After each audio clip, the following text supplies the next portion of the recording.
或者首先請梁生同我哋講一講而家大學有啲咩嘅政策同埋措施去支援一啲有特殊學習需要嘅學生。中文大學致力為全體同學提供優質嘅全人教育。除咗學術知識嘅追求之外我哋亦都強調係幫助同學嘅個人嘅整體嘅成長。我哋大學努力營造一個開放同埋多元嘅學習環境，希望同學有一個全方位嘅學習同埋成長。學生事務處特別就喺呢方面係提供優質嘅支援同埋服務。我哋希望幫助到每一位嘅同學充分發揮佢哋嘅潛能，有一個均衡嘅成長。有特殊學習需要嘅同學當然係喺我哋同學群體當中一個非常之重要嘅部分。中文大學亦都致力係為佢哋提供一個優質嘅學習環境同埋一個平等嘅學習機會。咁我哋點解要鼓勵一啲有特殊學習需要嘅學生主動向大學提出佢哋嘅個人嘅情況呢？唔同嘅同學有唔同嘅需要，我哋希望係做到係提供適切嘅同埋一個個人化嘅服務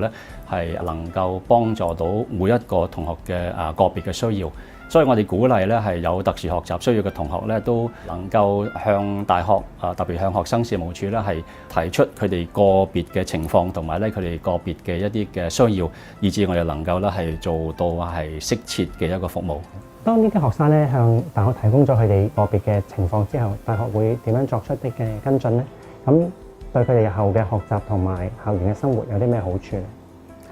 學生事務處當了解咗個別同學嘅需要之後我哋會為每一位有特殊學習需要嘅同學係安排唔同嘅支援同埋設施，幫助佢哋充分利用到大學裏邊有關嘅資源，盡快融入大學裏邊嘅學習同埋校園生活，得到一個平等嘅學習機會。所以我哋學生事務處亦都會係聯絡大學裏邊相關嘅部門，去統籌佢哋喺各自唔同嘅專業範圍裏邊係提供唔同嘅服務以致我哋嘅同學得到係最大嘅幫助。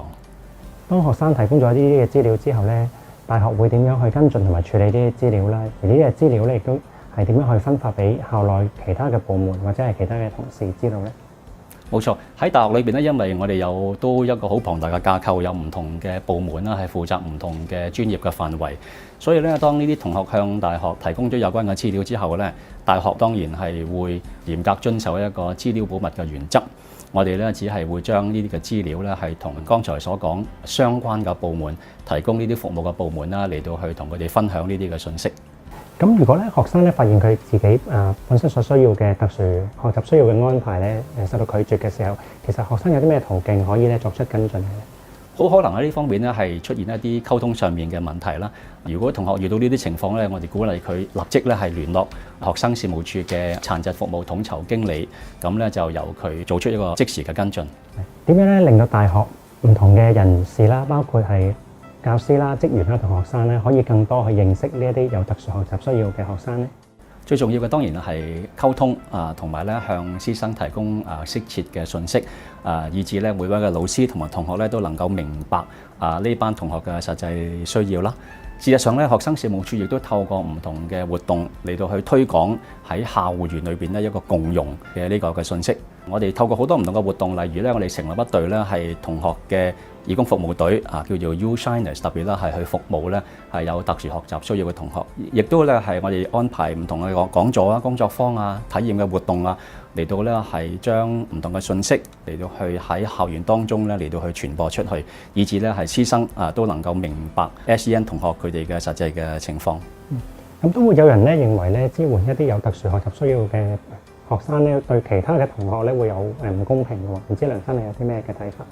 其實我哋去支援有特殊學習需要嘅同學，並唔會對其他嘅同學有任何唔公平嘅地方。